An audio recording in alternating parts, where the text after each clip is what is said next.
안녕하세요. 네. 눈에 대한 뭔가 좀 추억이 있으신가요? 저희 몸에 있는 눈 말고 내리는 눈에 대한 내리는 눈에 대한 추억. 저는 고향이 남쪽이에요. 경상남도 진주. 거기는 정말 눈이 잘 안 오는 곳이거든요. 제가 아마 한 대여섯 살 될 정도였던 것 같은데 정말 진주에서 눈이 많이 왔어요, 그날은. 그래서 아침에 정말 아무도 발자국 없는 그곳에 장화를 신고 큰삼촌이랑 눈밭을 이렇게 걸어가면서 다리 여기 무릎까지 막 다리가 빠져고 삼촌이랑 눈사람 만들고 이랬던 게 아직도 기억이 너무 생생해요. 근데 그게 아마 제 기억 중에 가장 오래된 기억 같거든요. 원장님께서 렌즈 삽입술 경력이 상당히 오래되셨잖아요. 2001년도에 이제 그 ICL 렌즈가 외국에서 막 학회 발표가 되고 논문에 나오고 막 이럴 때 제가 국내 고도근시 환자가 많기 때문에 이제 각막 수술을 할 수 없는 그 고도근시 환자들을 수술을 해주고 싶어서 이 렌즈를 조금 수입을 해줄 수 있는 회사를 막 물색을 하다가 추천을 했던 회사가 지금 이제 수입을 하고 있죠. 이제 렌즈가 국내 KFDA 허가를 받자마자 전 수술을 시작했으니까 국내 1세대라고 보시면 되죠. 대부분 그 당시에 저랑 같이 했던 분들은 리타이어 하신 분들이 많고 저는 그 당시에 굉장히 젊은 의사였거든요. 그래서 아마 ICL 수술을 저보다 지금 필드에서 오랫동안 해오신 분은 아마 없을 겁니다.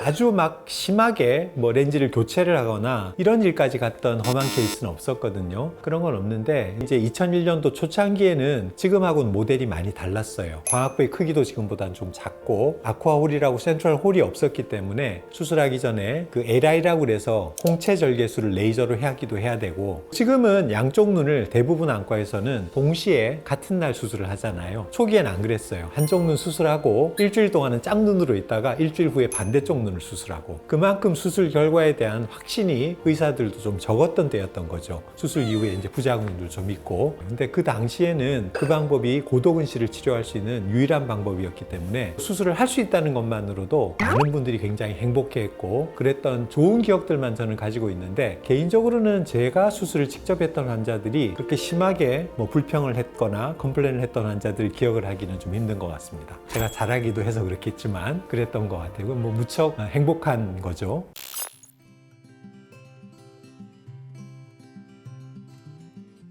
그럼요. 많죠. 네. 지금은 저희가 쓰는 ICL 렌즈가 모델명이 V4C, V5C예요. 모델이 이제 1, 2, 3, 4, 5 이렇게 업그레이드가 된 거기 때문에 초기에는 렌즈 삽입 수술을 했을 때 녹내장, 백내장 뭐 이런 것들을 얘기를 초기에는 많이 했었거든요. 실제로 ICL 사이징을 잘못해서 렌즈가 사람의 수정체와 근접하게 밀착되는 경우에는 실제 백내장이 조금 빠른 속도로 발생하는 경우들도 있었습니다. 과거에는 사실 렌즈 사이즈를 측정하는 방법들이 아주 제한적이었어요. 수평 직경을 구하고 전방의 깊이를 구해서 렌즈의 사이즈를 결정을 하게 되거든요. 그것만 가지고 하면 사이즈가 잘 안 맞는 경우들이 한 20-30% 정도 있어요. 지금은 다른 방법들을 써요. 조금 더 진일보된 그런 진단 모델리티를 쓰면 사이즈가 잘 안 맞는 사람들이 없거든요. 그래서 요즘은 문제가 되는 경우들이 굉장히 많이 줄었지만 초기에는 사실 그런 분들이 꽤 있었어요. 이제 그런 경우에는 렌즈를 교체를 해드린 적도 있고 사이즈를 바꿔서 좀 크게 넣거나 작게 넣어서 아니면 수술하는 의사 선생님의 술기가 조금 부족해서 수술하다가 수정체를 건드렸을 경우에 백내장이 발생하는 경우가 있고 그랬거든요. 또 이제 제일 많은 게 아쿠아홀이 없을 때는 렌즈가 들어가면 방수의 흐름이 막혀요. 그러면 눈 속에 방수가 축적이 되면서 안압이 정말 50, 60 정도로 급성 녹내장으로 가는 경우들이 있어요. 그걸 모르고 이제 집에서 이제 환자분들이 끙끙 앓다가 보면 신경이 망가져 있거나 이제 안압이 너무 많이 올라가면 애기 동자가 커졌다가 작아졌다가 하는 산대근이 있는데 산대근이 마비가 되면 동공이 움직이지 않고 눈동자가 이만해져요. 크게 돼버리는 거죠. 그렇게 되면 빛이 굉장히 많이 번져 보이거든요. 동공이 커져 있기 때문에 이제 그런 경우에는 할 수 있는 게 동공 성형 수술이라는 게 있어요. 동공을 억지로 저희가 실로 이렇게 꼬매가지고 동공의 크기를 인위적으로 줄여주는 그런 수술을 많이 했죠. 그래서 옛날에 제가 이제 그런 수술들을 꽤 해드렸었어요. 근데 이제 지금은 센트럴 홀이 생겼기 때문에 급성 녹내장의 발생 가능성은 굉장히 희박해졌어요.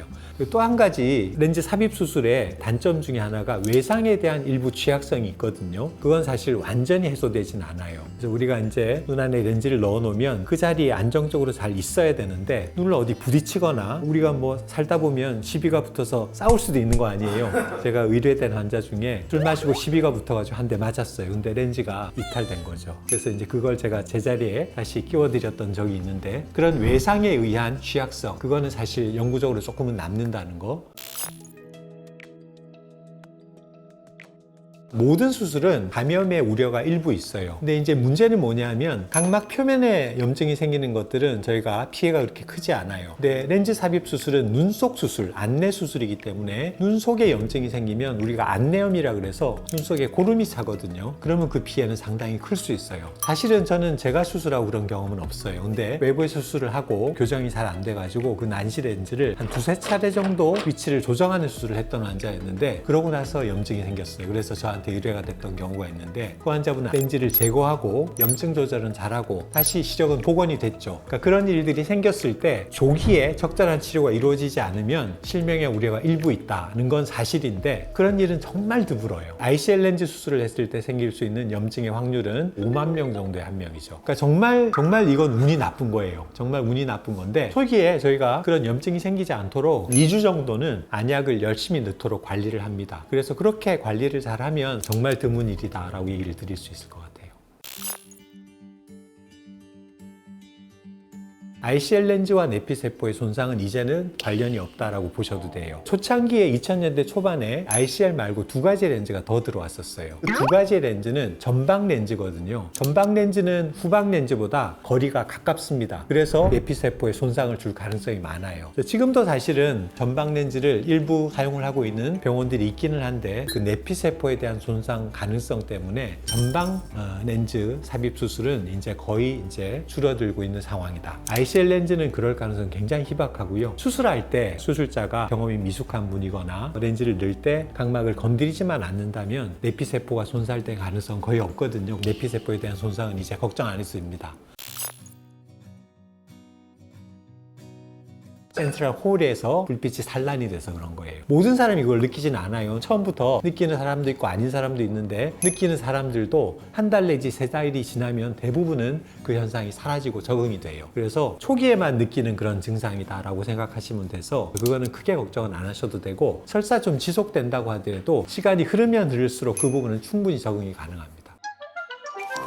ICL 렌즈 삽입 수술을 예전에 우리가 험하게 얘기했던 녹내장, 백내장, 내피세포 손상 이런 부분들에 대한 우려가 거의 사라진 상태이기 때문에 굉장히 안전하게 할 수 있는 수술이다라는 거를 저는 말씀을 드리고 싶고요. 설사 수술을 했는데 조금 문제가 있다라고 하더라도 이 수술의 가장 장점은 리버서블하다는 거거든요. 수술을 했다가 좋지 않으면 렌즈를 빼버리면 원래대로 돌아가실 수가 있거나 렌즈 크기를 조절해서 혹은 위치를 조절해서 다시 수술의 결과를 개선시킬 수가 있기 때문에 경험들이 조금 많은 저 같은 의사들을 찾아오신다면 이 수술의 부작용이나 이런 부분들에 대한 우려는 조금 더 해소를 할 수 있겠다 이렇게 제가 아마 자신 있게 말씀을 드릴 수 있을 것 같습니다. 감사합니다.